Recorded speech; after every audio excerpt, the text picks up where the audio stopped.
But Netanyahu, facing possible indictment in 3 corruption cases and denying any wrongdoing, will play to a domestic audience in highlighting what he hails as the strongest bond ever between an Israeli leader and an American president.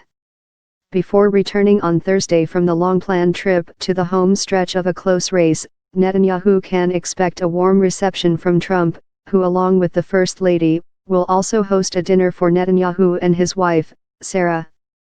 Trump helped to set the scene for his ally on Thursday, announcing that the time had come to recognize Israeli sovereignty over the Golan Heights, strategic territory that Israel seized from Syria in the 1967 Middle East War and annexed in 1981 in a move that did not win international support. On Sunday, Israel's acting foreign minister, Israel Katz, said on Twitter that Trump would sign a decree codifying such recognition, with Netanyahu present, on Monday.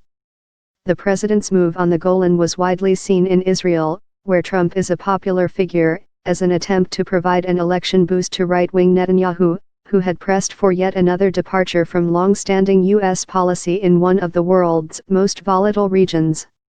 "We have never had such a bond between the Prime Minister of Israel and an American president," Netanyahu, who has featured Trump on his campaign billboards, told reporters upon his departure from Tel Aviv.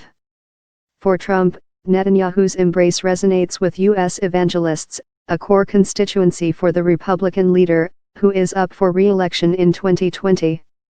Before arriving in Washington on Sunday, Netanyahu said he would speak to Trump about his historic declaration on the Golan and continued pressure on Iran after the U.S. withdrawal from the 2015 nuclear deal between world powers and Tehran that had relaxed sanctions on Israel's archfoe.